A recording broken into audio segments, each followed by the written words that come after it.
Hi, I'm Doug Sovereign with KCBS Radio. Welcome to a forum of candidates running for 3 seats as a Crockett Community Services District Director.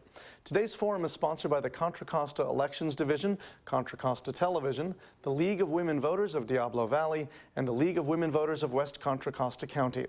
We're recording these roundtables here in the studio of Contra Costa Television. The candidates are Emma Sutton and Michael Edward Kirker. John McKenzie and Sammy Obeid were unable to attend. We drew lots before the show to determine the speaking order, so we will begin with Emma Sutton. Ms. Sutton, thanks for being with us. Let's begin.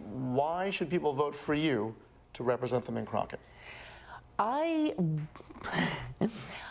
lived in Crockett for about 23 years now. I love the town, and I'm very interested in the well-being of the town. I consider myself to be a fairly thoughtful and measured decision maker.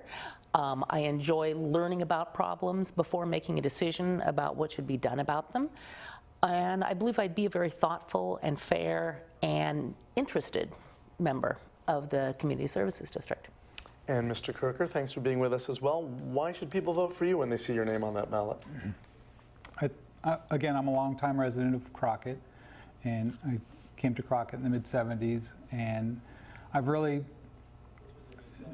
have taken joy into learning the history of Crockett and the things that have worked and not worked, and looking to implement some of those things that would improve where we live in our community. I think that I'm very, I like to listen to people and find out where their concerns are, and sometimes their concerns don't match the facts, and I'd like to balance those out and try to make it all palatable for everyone, not just, you know, these are the facts, this is what we have to do, but actually reach an understanding through all the parties. So what is it you like about living in Crockett? Crockett's a very different place. I think everyone that lives there, you know, sometimes you hear it's kind of like Mayberry, you know, it's kind of like, you know, everyone, for the most part, everyone who's involved knows each other. You know, it's a small community. You know what's happening. You look out for your neighbors. You know, people are very aware of who belongs and sometimes who doesn't belong, you know, and it doesn't take very far to find out if that person belongs here, because you talk to your neighbors, because you talk to people around you, it becomes very evident. So. What about you? What do you like about living in Crockett? I do love the small town feel of it, and not just feel, it really is. Truly is a very small town. I love the fact that the town is very engaged. The majority of people in Crockett care about what's going on in the community. You know, a lot of people are very involved in different organizations within the town. Everybody's got an opinion, and they are not shy about expressing their opinions, which makes town meetings very interesting sometimes. But I think that that's incredibly important, and that's something I really value in Crockett, that people care deeply about what goes on in town, and they want to know and have a say in their community. And we hope they're watching now to decide who to vote for. Yeah, Crockett is a town of what, 4,000 people roughly? Yep, 4,000. Mm-hmm. So what do you think what are some of the concerns you hear from your neighbors or that you have yourself about what's happening there? Well, in terms of things that might affect the Community Services District, for example, one of the things that the Community Services District does oversee is the Recreation Department. And I know this summer, we have beautiful parks in Crockett. We've only got a couple of them, but we have very nice parks. And we're kind of becoming a victim of our own success in those, in that the parks this summer were incredibly crowded.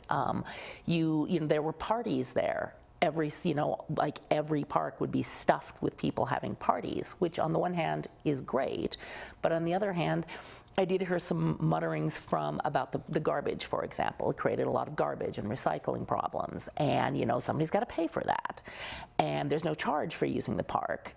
So you know, and there were rumblings from people that people didn't have space. You know, if you went down to use the park, you live there in Crockett, you go down and it's like, you know, the playground is packed and there's no picnic tables left. So, you know, is there a way to balance out that sort of thing? And what about you? What are some of the concerns you hear from people or that you have yourself about things that need addressing in Crockett? Small town, you hear lots of lots of issues. Everything from, the district goes all the way from Port Costa to Crockett, Valona, and Crolona. And so, you have problems down in Port Costa from the waterfront where the parking is, or the railroad crossings, all the way up, through town to the Memorial Hall, which are turning into a small park, and into all the way in through Crockett. And so some of the things like the garbage, some of the things that, being a small district, we don't really have a lot of representation with some of these concerns. But what we do have is we do have an ear and we do have a voice. So we can use that voice to kind of find solutions for it. Not necessarily we're the end all of it, but with the garbage and with, police services and things like that are major concerns, we can find solutions. Not that we are the solution, but being a part of the government and part of the leadership, that we can follow it up and kind of get the ear of someone that could change. So what would be your top priority, or maybe you can give 2 or 3 if we have time for it here, your top priorities if you're elected to this position? My top what matters is not so much as what my personal priority would be, is like what needs to be the priority for the community, for the town and for the services district. Things that the Port Costa Sanitary District's problems are an ongoing issue. It's a separate entity than the Crockett one, and it's a very, very, very tiny community with a enormous debt for a an expensive water system, or sewage system rather. That's an ongoing problem, and I don't pretend to have a solution for it, but I know that that's something that the CSD has to constantly be looking at, is like, is there some solution that we have? The parks, I said the issue with the parks and the garbage and the overcrowding in the park, is that something, that maybe needs to be addressed? I don't know if that's I've heard people complain about it, but I don't know that that's necessarily the top priority for the CSD. And I said, I think that it's less important what I'm not going in there with an agenda of like, I need to solve these problems. Like, okay, well, let's look at what are the most pressing issues for the town and focus on those. And how about you? What would you say are your top priorities? I think, again, the focus of the Community Services District is very narrowed. There's lots of things that we can put our fingers into, but some things we have to put our hands on. One of the things like that Emma mentioned is the sewer rates. There's lots of ways that we have to be able to minimize increases in the sewer rates, and at the same time be able to sustain,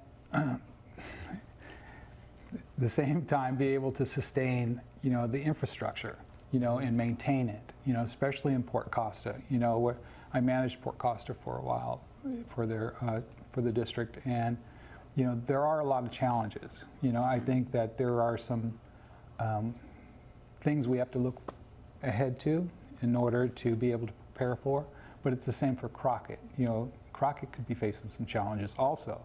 So it's not only the sewer end of it, but then we have to reserve the assets in the recreation department. We have to enhance them, we have to maintain them, we have to figure out ways to move forward with them. So, and as the assets grow in the district, we need to make sure we're prepared for that. And how do we move forward with that?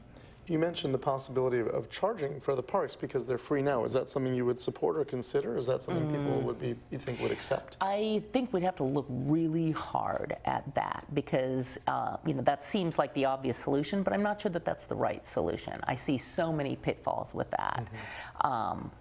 That's not something. I'm not even going to say whether I would support it or not because there's so many directions you could go with that, and it is definitely an issue that, how do we address? How do you, if you have a big party at the park, who does pay for picking up all the garbage? And what about you? Is that something you've thought about or would support or consider? I think it'd be a very big challenge to be able to do that. You know, I can see where they may be able to implement reservations, like for the minimum picnic tables that are there or something. But so there's possibilities, but they're, you would kind of cringe at that. So. You talked about challenges that could arise for Crockett. What do you see on the horizon that could be a challenge for a town like Crockett? Well, right now we have a joint use permit with C&H for their wastewater treatment. And so if that changes, then it's going to put a big burden on Crockett residents. So it's something we have to look out for. And in that relationship, we have to continue and figure out what the best avenues are going to be to move forward. Do you see specific challenges rising for Crockett? That certainly, I would agree with Michael that that is a potential challenge. Aging infrastructure, that's, where it's an old town, our sewer system is, it's old, and you've got to continuously balance that problem of nobody wants to pay higher sewer rates, but at the same time we also, we must maintain a workable sewer system because that's, obviously a health issue. Just maintaining our infrastructure in general. We're so fortunate in Crockett that, we have, like I said, we have beautiful parks. We've got a lovely swimming pool. We have a lot of really nice amenities, and we need to make sure that we do not just take care of them now, but make sure that there's always a mechanism in place to look after them in perpetuity. Crockett has always been a company town. It's the sugar town, C&H, as you both have referred to C&H Sugar, and it still is, I suppose. How important is it in this job, if you're elected to it, is it to nurture that relationship with the sugar company? C&H really, Crockett's not really a company town anymore. C&H is definitely an important, part of our community, but it really, back in the day, everyone worked at C&H, and it employed thousands of people. Now it employs a few hundred people, and many of them live in town, but many of them do not. So I think having a good relationship with C&H is important, but I'm not sure I'd call it a company town anymore. Right. What are your thoughts on that? Well, I believe that the C&H refinery is outside of our district, so it kind of borders our district, so they're a neighbor, and we need to be a good neighbor. And again, we have the joint use permit with them.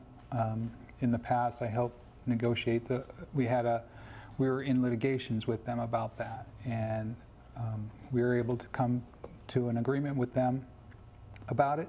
And since then, our relationship has been a lot better. I think there's some things like the park, they take care of a little park in town that's in our district, and so, we have communication with that. Our park manager, Ron, is in constant communication with them about it, and, we see maybe down the line, possibly they would deed that over to us, once their obligations there are gone. So C&H still has some parcels in the district that in the past they have turned over to us, to the district, and so there's still a couple left. And if that comes around, we'd like to talk to them about it. Is there any particular overriding issue that made you think, I want to run for this position? I would do a good job. Well, what is it that's making you, motivating you to do this? Sorry, debating how honest to be on this. Really? That's up to you. No, there isn't really a particular issue so much as I saw it as a need that needs to be filled. I know that this board it's not a terribly glamorous position, sewers are just not that interesting. So there often has been a lack of people running for it, and I saw that as a need that I could fill. I do enjoy serving the community. I've served on other boards in the community, and I'm active in a number of organizations, and I find it very interesting and fulfilling to do that. So it's not so much a single issue as more like I see a need as like, well, I could certainly fill that need, and in a, I believe, capable and thoughtful fashion. So why not? And I'm going to ask you that question as well, but I want to ask you one sort of follow-up to that, which is, what do you think is the greatest qualification that you bring to that, to this race? What is it that qualifies you uniquely, if we can go that far, for this job? I'm thoughtful. I do enjoy, I believe in hearing all sides of the matter. In my professional life, I'm a human resources manager. And one of the things I've learned is you ask a lot of questions before you make any decision. You ask a lot of questions and you listen very hard to the answers and think about it, because very few issues have one side. There's almost always multiple arguments to be considered. And I actually enjoy doing that and, thinking about the decisions. So yeah, I think I'm thoughtful, I'm interested, I care very deeply about the town, and I think I would A, enjoy it, and B, be a responsible and do my due diligence as a director. Thank you, and I'm going to ask you both those questions again. The first one is there something specific that motivated you to want to run for this office? Something that thought, I need to do this? I think, again, it wasn't the money, because we're volunteers. We don't get any pay at all. But I think it's the ability to serve the district. Em and I both were on the Crockett Community Foundation board, and my term is just coming to an end, and so it kind of left an open door for my volunteerism in town. So I looked around and saw that, again, we're talking about recreation and sewers, so it's not really something that people really jump into, and I saw a need, and my experience with the district, because I retired from the district a couple of years ago, and I have a lot of background knowledge about the district, so I'd like to use that in a way that we can move the district forward. And you've touched on the answer to the second part of the question, but that is, what expertise do you bring that you think qualifies you so well for this position? I think that, again, one of my things in life is to learn the history of things. And so when I first was hired onto the district, I love to research how it came about. I talked to people and researched, and why does Crockett get a return to source money and Port Costa doesn't? I looked into that. There's a lot of nuances to this crazy little place that we call home that are very interesting, and it needs to be brought out, and with my past experience, I think that it would help moving this forward. Where do you see Crockett? I mean, as you say, it's not quite a company town anymore. It has changed over the years. Although CNH is still there, and it's still 4,000 people, but who live there. Is Crockett going to remain sort of insulated from a lot of the changes happening around the Bay Area, or do you see it evolving over the next 5-10 years? Well, yes, and I see some evolution in it. We are fortunate in that, Crockett, it can't particularly grow. It's really, it's surrounded by, the refinery barrier lands, or whatever you call it, and the East Bay Community Park land. Right. So it's geographically, it's set, and it really can't expand, which I'm very grateful for. Change is the only constant. So there will be, we see it already in town, prices are going up, and so the makeup of the town is changing slightly. I don't see there being enormous changes over the next 10 years. I think, hope, and believe that the character of the town will stay the same, and that the new people who do move into town will hopefully be swept up into the community involvement and the passion that does characterize Crockett as a town. Do you see significant changes coming? How do you see Crockett in 2023, 2028? I think we'll always be a small town. We're surrounded by the factory and by the parklands, so there's not a lot of room for expansion, but I think what it looks like may change a little bit. We're talking about the waterfront, renovations, maybe Federal Glover's plan to bring, new waterfront in could change the landscape a little bit. But as far as being a small town and have that small town feel, I think we're pretty locked into that. I think that, as people are getting more social, not just around your neighborhood, but through the whole town, even though we are small, it's a lot easier to constantly in contact with people, even on the other side of town, where before, where it was very segregated in one of the different communities in town. But now, I think it's just more of the same from going forward. The district you're both seeking the position with handles parks, sewage, which are to some extent a function of housing and how many people live in the town. And as you say, it's sort of geographically hemmed in, so it's not going to get bigger. But could you see more housing being built in the town, and then that might increase the need for the district's services? There might be, it would be difficult to put in huge swaths of new housing. It's certainly possible that people, adding more in-law units, things like that. I know there is one parcel in town that is right at the corner of Crockett Boulevard and Pomona that's got a big, it's for sale, and I think they have space for 4 houses or something on that. Mm-hmm. That would be the big new development in town.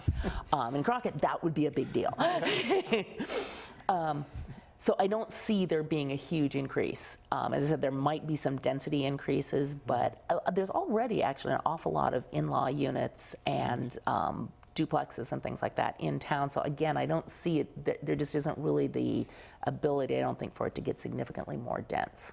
So Crockett is not the answer to the Bay Area's housing crunch, and then bringing greater need for the services you're going to be providing. Correct. But again, we need to focus on the infrastructure and make sure that we can sustain what we have. I think that it's easy when you have a very limited capabilities, when something goes wrong, it goes wrong for a lot of people. So I think, that infrastructure really needs to be focused on, The two of you have worked together before. Mm-hmm. How important is it to have that kind of collegial relationship when you're on a district board such as this one? Unfortunately, we only have 2 of the 4 candidates here, but 3 of you will get elected. So how important is it that you can work together well with other people in an environment like that? You can go first. I think it's, I'm from human resources. Of course, I think it's important to be able to work together. I think it's important to be able to work together. I think it's also important to be able to have disagreements and have a diversity of opinions. Being collegial and having good relations with your co-workers or your whatever you'd call board members doesn't mean you always agree on everything. It means that you respect each other's opinion and can have reasoned discussions about it and can walk out of the room and realize that the decisions you're making, you're making those decisions for valid reasons and with good, backup evidence to support your position, but that a disagreement isn't personal. And what do you think about the ability to work together in a collegial way on a board like this, and what is it that you would bring to the table in that regard? I always, with meetings or board meetings or whatever, I always picture it as there's an old Indian fable about an elephant. I imagine an elephant in the middle of the room, and everyone's describing what they see, that they're part of the elephant. So I take that into consideration of when I'm hearing what they're saying. I may not see that, but I'm waiting to hear that information. And I think that, I've learned over the years that facts are very different than feelings. People have feelings that aren't necessarily backed up by facts, but if we can openly talk about those things, if you can listen and I can hear, and you can hear and I can listen, then we should be able to come to an agreement. And I think that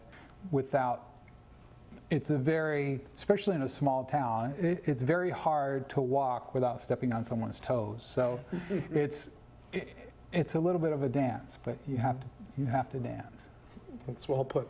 And given the heated political environment in which we live, how is it that Crockett remains immune? I wouldn't say we're immune, but I think that just having to know you have to live with your neighbors, and they're there. That's one thing I found about Crockett is there's a lot of old wounds. and you don't see them right away, and sometimes they're buried, but they're there, and you have to listen for them, and you have to pay attention to it, and to move forward. Because if you don't, you won't move forward. You'll hit these roadblocks, and you won't know why. All right, thank you both so much to our candidates for answering some of these important questions. And now each of you will have 1 minute to make a closing statement, and we will begin with Michael Edward Kirker. All right, thank you. Well, I'd like to just present myself to the voters and say that I'm here to try to help and try to move forward with what we can do to make where we live better. I think that I'd be a good candidate for that with my history with the district and just my history with the town and the ability to listen and the ability to kind of work out ways to move forward in a way that would be best for everyone. Thank you. And now a closing statement from Emma Sutton. As I mentioned earlier, the Community Services District deals with things like sewers and the parks. They're not terribly glamorous, especially sewers, but they're very, very necessary.